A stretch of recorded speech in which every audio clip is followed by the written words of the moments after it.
Yo! Ako si Zaki at wala na akong trangkaso, kaya ang kulit-kulit ko na naman. Ang papanoorin natin ngayon ay Akata vs Poison 13 kasi tamang scroll ako sa Facebook tapos may nakita akong reel na shinare ni or video na shinare ni Akata. Tawa ako ng tawa talaga sa video na ito. Nasa screen record ba niya? Pero nung wala na kami bro, tignan mo. Salamat pa rin ako sa kanya kasi alam mo mag-shota eh no? I was genuinely happy.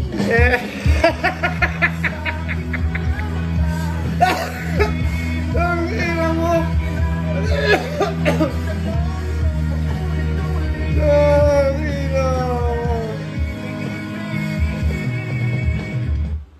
Wala na kami.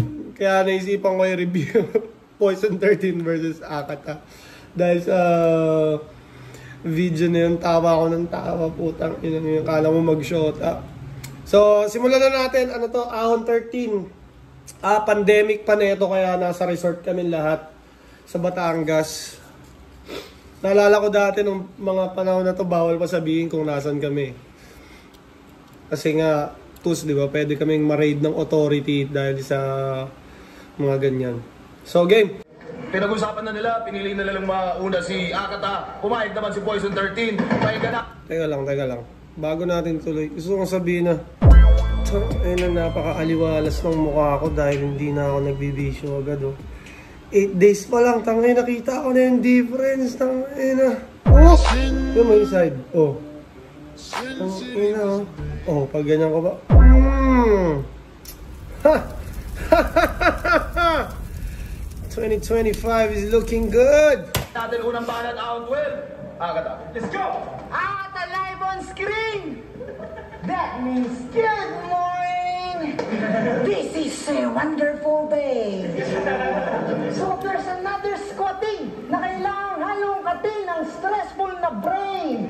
The name is Poison 13, isang feeling magaling but sa unang tingin, you can confirm na hindi siya okay. Kaya kahit ano pang gawin, ako man ay kanyang paglalaitin, still he can fucking hide that he's in absolute pain.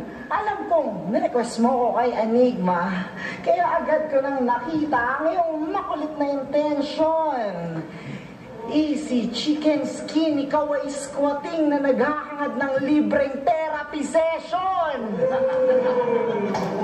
Tangina, actually, feeling ko gusto rin ni Arik yung style ni Akata eh. Kung hindi lang siya yung pinuntirya ni Akata, siguro na-enjoy rin ni Akata, ay ni Arik yung style ni Akata. Kasi di ba parang bago itong laban niya kay Poison, ilang laban muna na lumaban si Akata. Na puro siya talo pero tuloy-tuloy siyang binibigyan ng laban. Let's begin! Deciphering pagkatao nitong si Ginoong Marco Lacson. Obviously, you're living a life with no meaning, kaya consciously, binansagan mo iyong sarili bilang isang lason. Since birth, ikay ganap nang ang kawawa. Galit sa earth pagkat maraming dinamit na pangangailangan. Galit sa earth pagkat maraming dinamit na pangangailangan. Galit sa earth pagkat maraming dinamit na pangangailangan. Putang ina, wala kang toothpaste, no? Nagalit ka sa mundo. Putang ina, mundo na to. Wala kang pambilang toothpaste. Iniyorda ng iyong papa nang di mo man lang alam ganyang ngalan sabay. Mangmang iyong mama kaya nasadlak kayo sa kahirapan. Don't get me wrong, Marco Molina. Pareho lang naman tayong inabandonan ng sarili nating mga dada. Ang kaso, pinagkaiba yung nanay mong disgrasyada, panay landi lang, sabay nanay ko edukada. Kaya yung iyong mga alaala na puna ng pagkaalila habang kami nanatili sa ginhawa. Not a joke, just a fact. Did you just say na arkitekto yung papa? Paano mo naman yun nalaman kung hindi mo nga siya nakilala? Storya, pinama... Ang ina, parang yung ano, no? Mama mong ano, architect yung papa mo. Pero sa totoo, ano lang, ang inatambay lang, nakainuman lang. Sinabi na lang na architect para magmukhang astig. Gagawin mo. Parang gano'n yung pinapamukha ni Akata. Kung hindi mo nga siya nakilala. Mukhang yung storya pinamana lang sa kanya ng delusyonado ng mama. Pagkat huli sa iyong galaw at mga forma ang isang verifiable na konklusyon na hindi lang basta iyong ama, kundi pati na rin iyong ina ang siyang source ng iyong na depresyon. Maybe your bitch mom! Maybe your bitch mom! Go.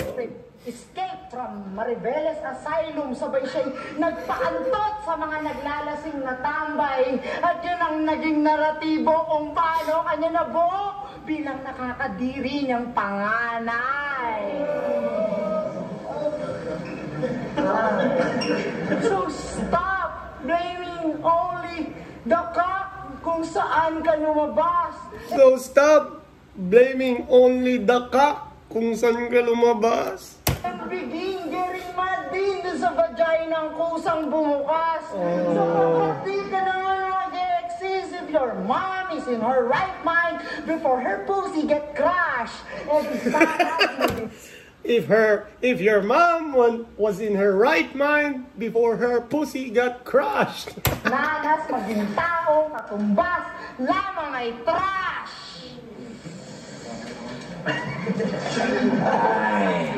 Yung nanay mong kulang-kulang sa adjustment, malaki din ang ambag sa yung personality fragment. Kaya huwag kang maging biased when it comes to your issues with attachment. Huwag mong isisi na lang Tangin yung tawa ni Ari ko. maging biased when it comes to your issues with attachment. Huwag mong isisi na lang lahat Yung tawa ni Ari.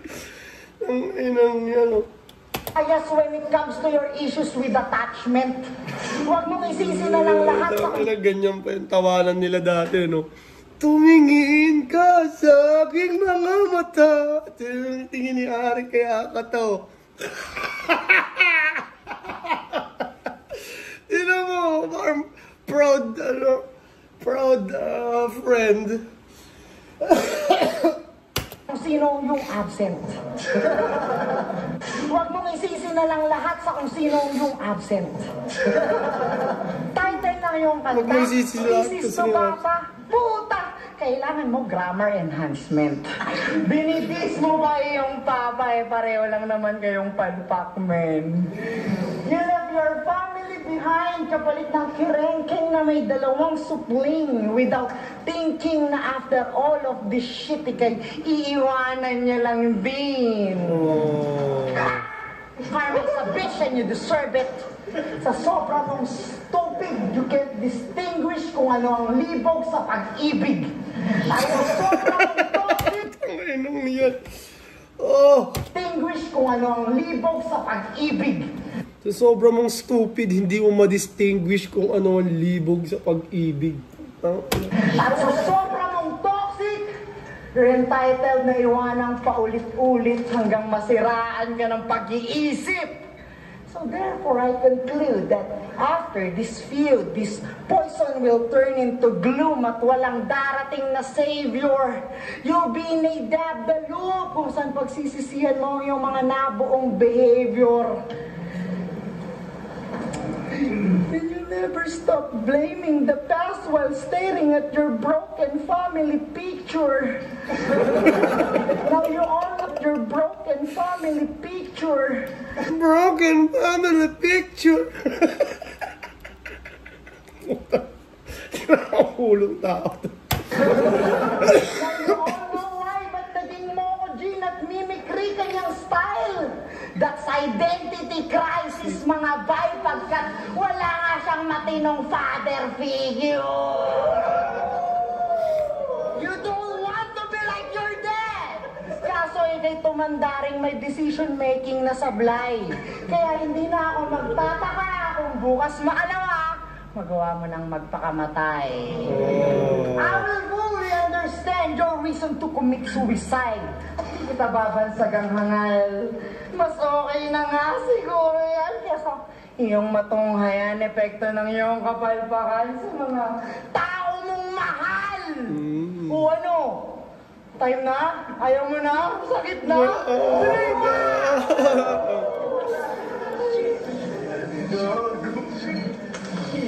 Malamang yung babae mong anak, mabuntis na lang agad pagsapit niya ng 13 anyos. And you cannot escape the fact na tulad ng iyong ama, nagawa mo siyang isadla sa pamilyang di mo kaya na maayos. Use it for therapy, right? Now, this is free psychoanalysis para sa katulad mong busabos. And remember that this is just a first phase at meron pang 2 rounds for me to give you more reasons why your life is need na ngang matapos. That's so konyo. Your life is need na matapos, nigga.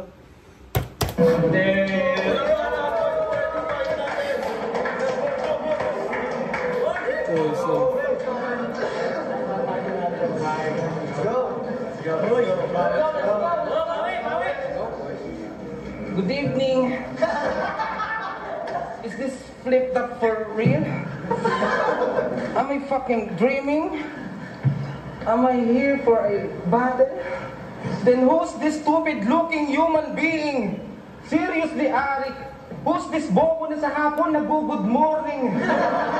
What you're doing is extremely boring and so annoying.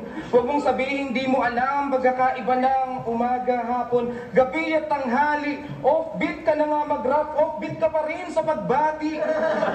Pero sige, good morning Nico. Kung feeling mo umaga na, di ko alam, ganito pa lang, maging ikaw mukhang tanga.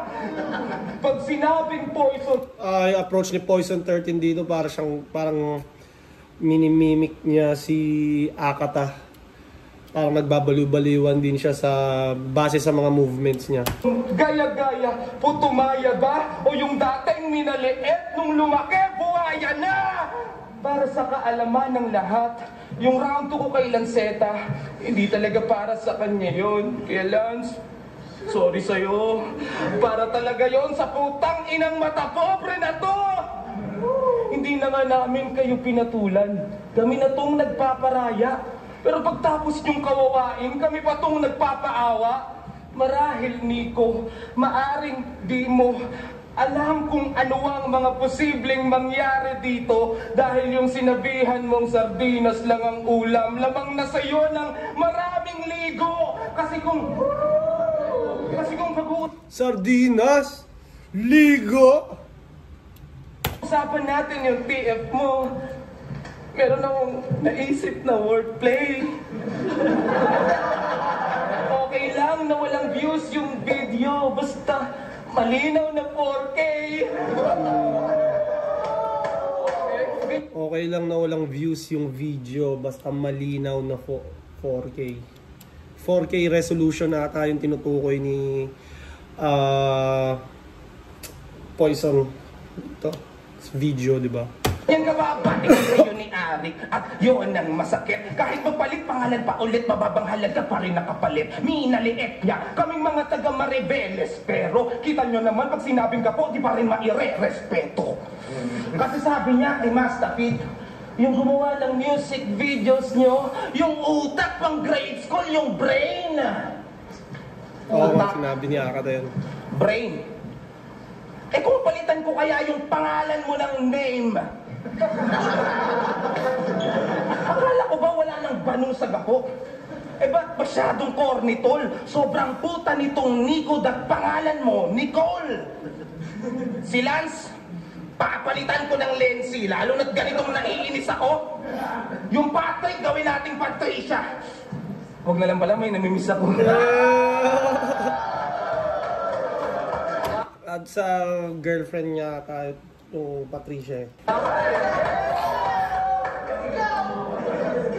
Pero tama na ang drama, ito'y aksyon na parang hold up. Mali ka ng tinutukan, estilo ko may halong combat. Wala nang social distancing, hindi lang to pang body contact. Talagang may tama sa ulo, itong singi ko parang ombak.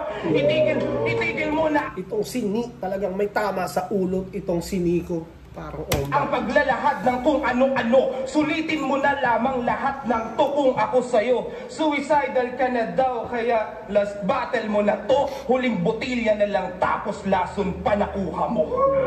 Last battle, huling botilya, lason pa nakuha mo. Pero Akata first round. Yung kay Poison, pang-battle talaga. Pero, kumbaga unique, salbahe yung mga pinagsasabi, Akata. Wak! Wow!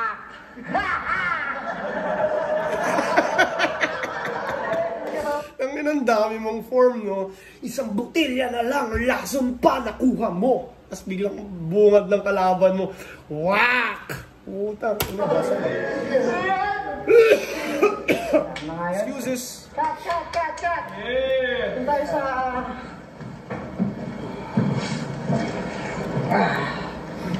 Akata Therapy Phase 1. Aking nilarawan, pinagmulan ng iyong kalungkutan. Now we're in the second phase, man! At ito'y nakalaan sa iyong mga nakakasalamuha at nasaan ka sa kasalukuyan. Pagkat malaki ang impact sa utak ng mga taong nasa paligid at sa kung saan ka nakalugar. Kaya, tell me who your friends, and I'll tell you who you are. 3GS. Ano? 3GS. Gago. Jad, parang ano na eh. Parang nag-iba na yung mood eh. Kasi, kami lang nandyan eh. Puro MC lang eh. Kumbaga, pwede talaga siyang bakbakan ng mga 3GS dyan eh. Nagtitinginan na nga. Ayun, nagkakatinginan na yung mga 3GS. Generation Supremacy. Battle Rap Authority, yun ba ang inyong concept? Maging grupo ng may malulungkot na childhood memories na nakadevelop ng inferiority complex. Mga grupong may malulungkot na childhood memories na nakadevelop ng inferiority complex. The more, the merrier! Kaya kung sino-sinong bagong longest ang tinatarget nyong prospect, every outing, trauma bonding, mga loser na tanging goal ay mag-dominate sa mga contest. You left Maribeles to join 3GS because you think that fame, money, bitches are here. Then suddenly, no, ikay dumating. Panay sunog bag at bagong kaululan lang din nag-appear. Mas pinili mo mga kilalang squatting pagkat di mo naisip na si Gerald may magkakakarir. Now you witness how he's succeeding. Putangina mo, balik Maribeles ka na ulit. Eh di, banding na naman kayong mali ng yung parang JD. Pag yung bayan nyo nasa lanta, picture, sabay post sa FB habang nanlilimos sa madla. Mga nagmamakaawa na lalaki ng ngiti sa pagmumukha habang naliligo sa tubig ng baha. Mga squatting na tuwang-tuwa habang nagtatampisaw sa ihi ng daga. Mga nakakadiret, nakakabuisit na kontaminadong basura. Mga nakakadiret, nakakabwisit na mga kontaminadong basura. Ang ina, napakasama. Mga yagit na nagsisigamit ng bitch na may iisang itsura. Mga yagit na nagsisigamit ng bitch na iisa lang yung itsura. Nagpapakaastig pag-iisip 3GS drip, mga formang baduy ang postura. Mga buraot sa panay pagpapasagip, mga produkto ni Enigma. Oh, gago! Si Enigma nung una tumatawa pa siya, kala nyo 3GS lang yung ano yun eh. Produkto ni Enigma. Oh, gago! Doon na nagsimula yung ano. Tingin ko kay Enigma. Ni Enigma. Gago, tingin ng tatlo. Tingnan mo, ako, si Sur, si Zenlong, nakatingin sa reaction ni Enigma. Tangina, huwag niyo ko sisihin yung 3GS. Bakit mo kantangan na yung liga? Tangina, Wala namang conspiracy sa likod ng battle rap at fuck you pa rin sa ayaw maniwala. Tiyak pa, Enigma! Go!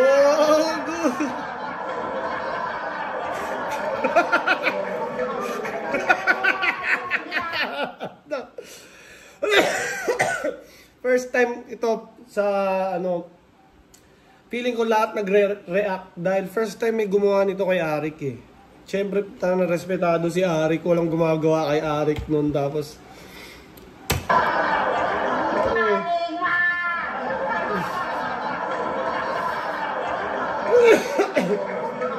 Tingnan mo nga ano yung ginagawa. Mga influencer na walang alam, nagpapakalat ng kamangmangan. BTS! mga influencer na walang alam, nagpapakalat ng kamangmangan. Putang inang sama ng mga sinasabi. May squatting, mahirap na anti-poor, ano yan? Duality of man. Mga nabubuhay sa di malamang dahilan. Ultimo prinsipyo at paninindigan kinalilipuhan. Mukhang mga walang balak, tigilan kanilang paggagamitan. Pimpinsan. Si Jonas, inyong tinabla at iniwan. Mga walang pakialam porket mas bumenta tandem nila ni Lipcram. Tapos nung namatayan, biglang kunwari, kaibigan. Wala ba talaga kayong natutunan sa pagkamatay ni Lil Chan? Oh! Wala ba talaga kayong natutunan sa pagkamatay niya? Shit! Sobrang sama ng mga sinasabi. Ito yung ano ni Akata, kaya niyang mag-trigger ng emotion through his words. Kaya, may bad trip, may masaya, may disappointed sa mga pinagsasabi niya. Pero lahat kayo may mararamdaman sa sinasabi niya. Maasar kayo or something. Speaking of Lil Jan, rest in peace. Pero talagang nakakatawa. Di ba't bago siya lumisan, siya'y tinablan niyo pa? Tapos nung namatay itong mga artista, may paiyak-iyak pa. Akala ko ba mga ganap na siga ba't doon sa pumatay sa inyong tropa, wala kayong nagawa? Ay. Ano? Si Pistol nandun sa likod, tinan mo. Ay. Ano? Ina ka. Parang ganun. Magkakagrupo lang ba talaga kayo para sa mga bara mag-ambagan? Si J. King hanggang ngayon nasa kulungan. Ba't di kayo dun mag-ambagan? Oo nga pala. Boss Shernan fully supports the war on drugs. Kaya para sa kanyang pulpol na political views, si Hoda ng magdusa inyong Brad. Takot ba kayo doon? Pues ako hindi. Alam ko, may mali ako kay Shernan, pero hindi ko inuurungan. Pero para meron pa siyang extra income, pakisabi na lang, nandun kami sa URCC magsuntukan. Papaliwanag ko lang sa'yo pero dahil bobo ka, hindi mo pa rin maintindihan na ang pagiging squatting ay hindi kawalan ng pera o bahay na matutuluyan. Ito'y tumutukoy sa pagkatao, pag-uugalit, kaisipan. Kaya hindi porket nakabili na kayo ng bahay, nakatakas na kayo sa nakaraan. Kayo ang mga putang inang dahilan kung bakit yung mga subdivision ay nadudumihan. Oh. Tangin na yung reaction ko pati dun sa video. Di ko alam. Subdivision ay nadudumihan. Kayo yung putang inang dahilan kung bakit yung mga subdivision ay nadudumihan. Tangina, napakasama nun. Ano? Masaya ba na maging kilala na sa tuwing malulungkot ka, magpo-post ka sa social media upang manghawa ng iba? Wala ka man lang bang pagsusuri man lang sa epekto ng iyong katangahang ginagawa? Sa dami ng sayo, tumitingala, magpapakita ka lang na nangihina ka. Paano na lang pala yung mga sabi naniniwala kung bukas maalaw, mabalitaan nilang nagbigti ka na? Oh. Wala! Tuloy pa rin ang buhay nila! Isang linggo lang, yung mga nagmamahal sa'yo, sandali lang iiyak. Pagkatapos ng isang linggo, buong mundo kakalimutan ka na. Yung mga rapper at fans magpo-post ng RIP Poison 13 para lang makakuha ng likes. Sabay yung mga grupo mong squatting, magsasalita lang pag meron ng 500 viewers sa live. Si Liv Cram tinira na. Kasi di ba si Liv Cram nung nag-aaway yata sila ni Apex tsaka Looney. Yun eh. Na 500 viewers muna bago ako magsalita. Tapos yung nanay mo makulit, nakakaisip ng malupit na racket. Magdadrama siya sa internet dahil sa kakulangan niya sa budget. Sabay sa yung libing, magpapaikot pa siya ng basket. Sabay online, magpo-post ng GCash number katabi ng iyong casket. Cut! We're done on the second page. Because this subject is completely out of place. Kabog ng heart rate, mistulang heart base, mental state niya, hindi na... Hindi na mamingiti si Ari ko.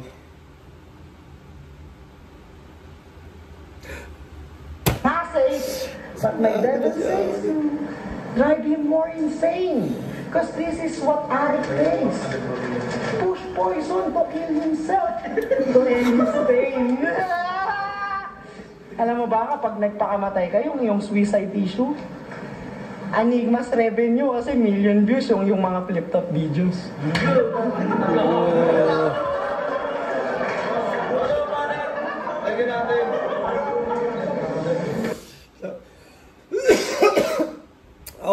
Obviously, naiinis na si Arik dito. Mas nakakainis naman talaga. Pero pinipilit niya pa rin maging professional kasi hindi siya pwedeng masira sa ano eh. Hindi siya pwedeng matrigger, hindi siya pwedeng mapareact sa mga sinasabi ni Akata kasi damage sa kanya yun eh. Kaya kailangan niyang, kahit pigod na siya, kailangan niyang shut up lang. Ang sabi? Mr. and Mrs. Nakor. Ano na-choke? Mr. and... Ay, Nachor. Okay. Salamat sa pag-correct. Mr. and Mrs. Nachor. Kung maayos kayong magulang, bakit ubarubal? Okay lang sa inyo na yung anak nyo ganito kakupal. Anong klase kayong magulang? So feeling nyo magpapaapi ako? Kinonsinte ang pangmamaliit, ang pangit ng pagpapalaki sa'yo. Sa labis mong pangnonsinte ang pangmamaliit, ang pangit ng pagpapalaki sa'yo. Sa labis mong pangmamata, sarap dukutin ng iyong eyeball.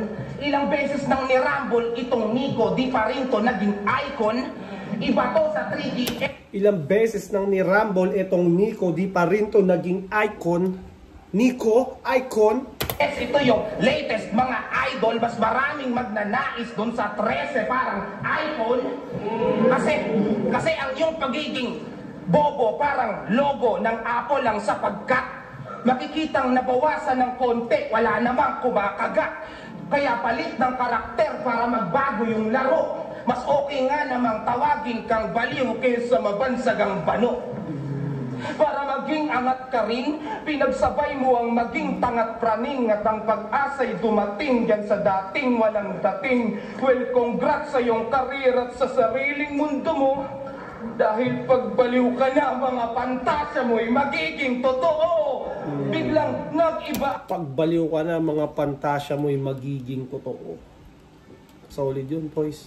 Ang ihip yan ang di niya akalain.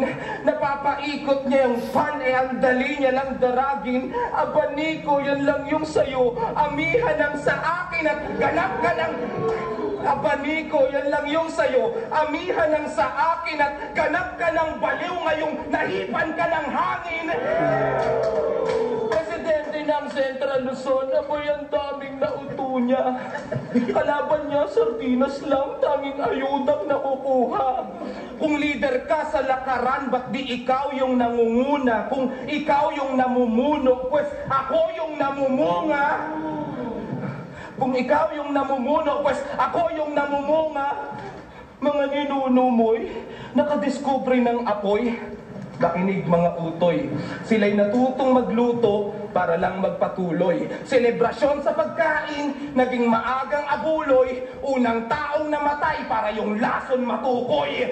Kaya wag mong iyabang yan kung ayaw mong mapasakan ng bungo. Nadiskubre nilang apoy, di ka napasahan ng sulo. Nilabon ka ng depresyon. Kaya nagkunwaring baliw. Kunwari lang din ang saya sa pansarili mong aliw. Di mabanaag sa itsura mong pinagtatawanan. Walang mukha ang depresyon, kaya pinangatawanan.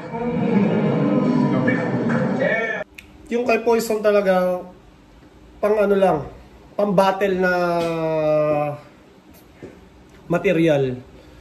Typical, pang pandemic rounds na saktong haba lang. Which gano'n naman talaga dapat.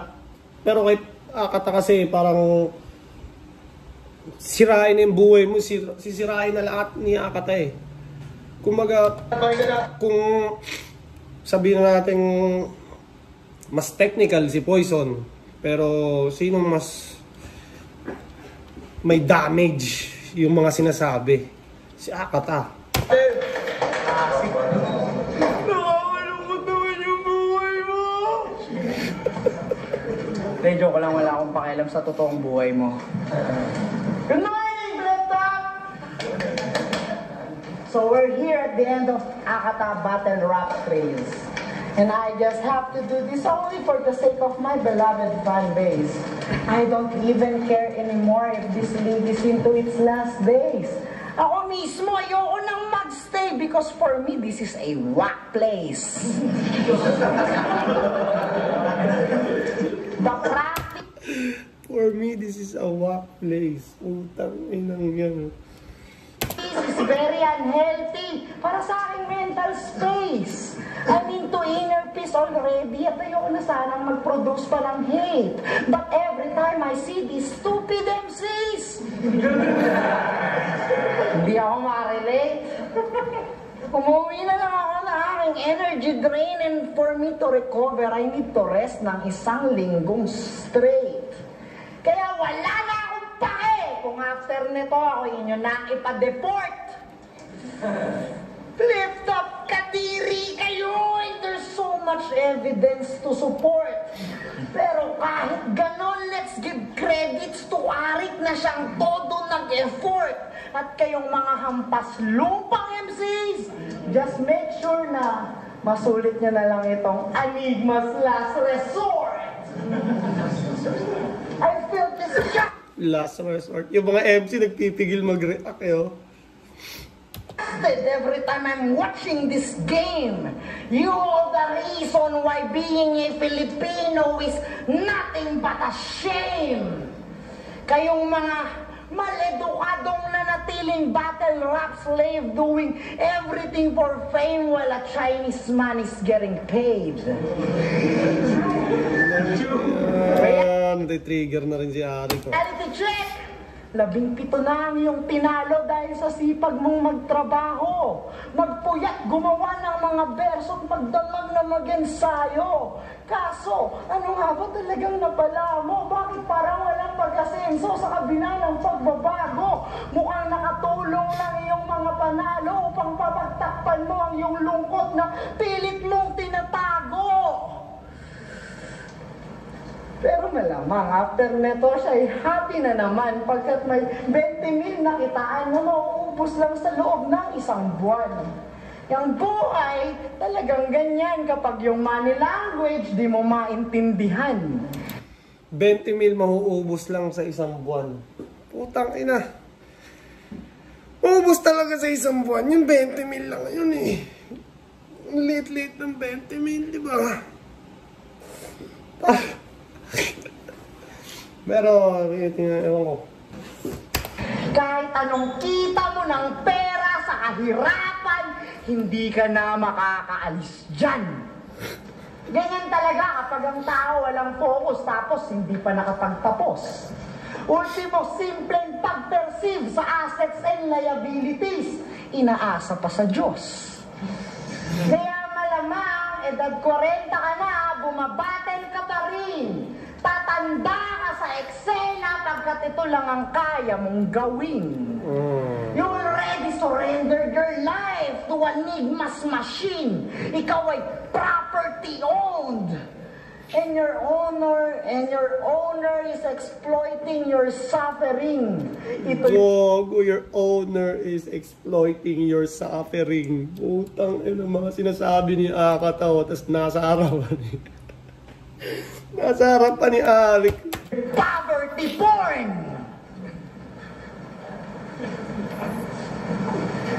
Sige, compute ng iyong mga kinita sa iyong kada laban. O baka sabihin mo na, hindi mahalaga ang sweldo basta mahal mo ang iyong pinaghihirapan. Kung yan nga mismo ang iyong prinsipyong pinaglalaban, pues congrats!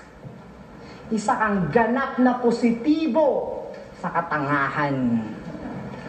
Inaabuso ng lantaran ni iyong kamang... Inaabuso ng lantaran... Tahimik na lahat, oh. Parang, ano na eh, eto na yung nagiging salbahe na talaga si Akata eh. Parang hindi na na-enjoy ng mga tao. Parang, kala namin joke-joke lang yung nakakupalan. Tangina, masama na talaga, minimin mo na talaga yung sinasabi mo. Lantaran iyong kamang mangan.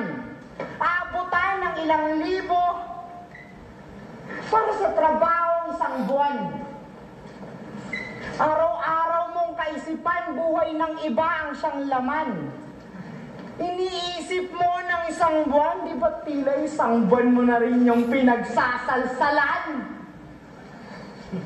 Pwede anong napala mo sa kakasilip sa buhay na meron ako. Malamang, nakita mo na naman lahat ng bagay na wala sa'yo. Tulad ng malaking bahay, diploma ang totoo. Nag-uumapaw na aginhawaan at higit sa lahat, pamilyang buo. Yun ay tinik sa iyong lalamunan, bigat sa iyong dibdib, na kada tingin mo sa aking buhay, iyong mas pipiliing pumikit. Sapagkat sa iyong kada silip, madadama mo lamang ay inggit at panliliit, na siyang nagiging dahilan kung ba't sa iyong sarili nawawalan ka ng bilib. Sakit na ba yun? Ay. Ang ano, sama na ng titig ni Arik ko. Kay Akata. Tumingin ka sa aking mga mata. Wala na kami, bro. Pero kahit paano, I was genuinely happy.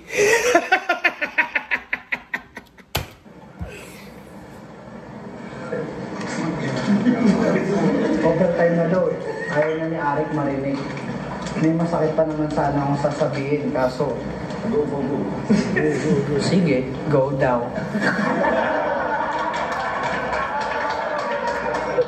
Tangina no, ano na.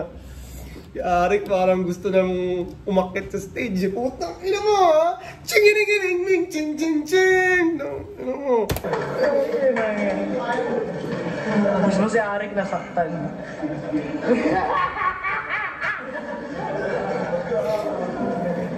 Ano na?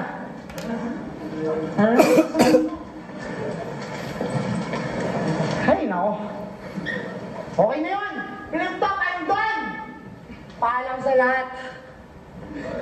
Masyado nang mababa ang amat sa akin ng battle rap, kaya Akata out.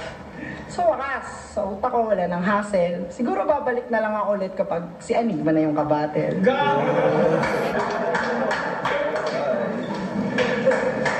Libanan, pakinggan natin. Sa totoo lang,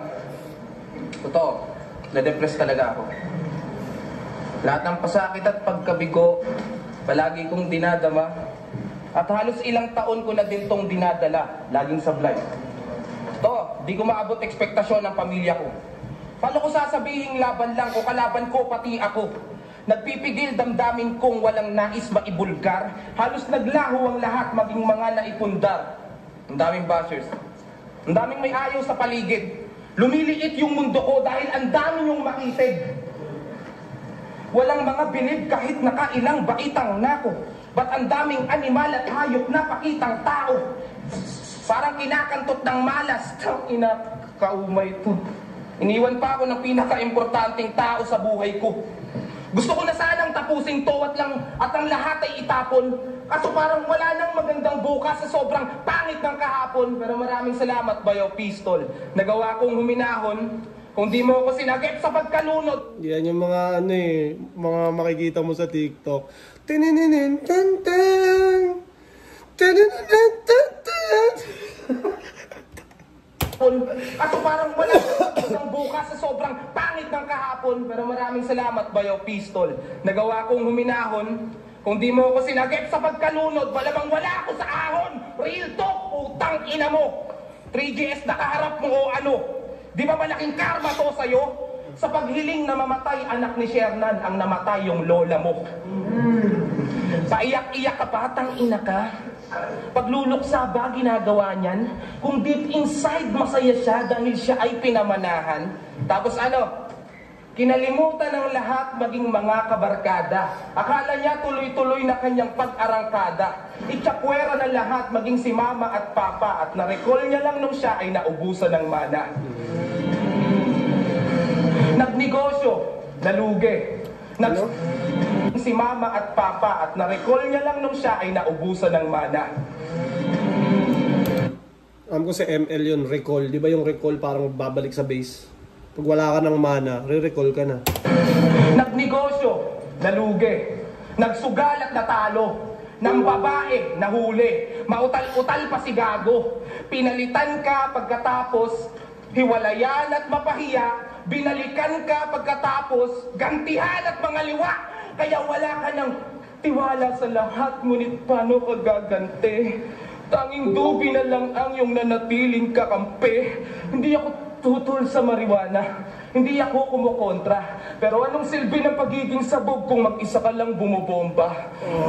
Ito ang scientific explanation. Totoong nakakagamot siya ng anxiety at depression. Pero kung palaging gagawin mo to ng mag-isa, ito'y nagdudulot ng pagkapraning at hallucination. Walang ibang sumasakay. Solo flight ka sa trip mo, kaya lalong nalululong. Paano mo nasabing nakatakas ka sa problema kung palagi kang nagkukulong? May sira na utak mo, tapos feeling mo gumagana. Oo, laughter is the best medicine, pero hindi normal kung mag-isa ka lang tumatawa. At ang sayang dinadama ay naging sayang na pala. Inaakala mong gamot ay siya pa ang nagpalala. Habang buhay kang lugmok sa ginhawang panandalian. Dahil marami kang panggamit, wala ka namang paggagamitan. Pero sige, ituloy natin ang buhay kung sinong magtatagal sa atin. Parehas lang tayong may pinagdaanan, pero maraming nagmamahal sa akin. Sa madaling salita, na-depress ako sa dahilang napabayaan ko ang kapakanan ko, samantalang ikaw ay na-depress ng dahil sa kagagawan mo. Huwag mo na akong questionin. Game over na sa larong to. Psychologist ka diba? Pwes, alam mo lahat ng sagot sa tanong mo.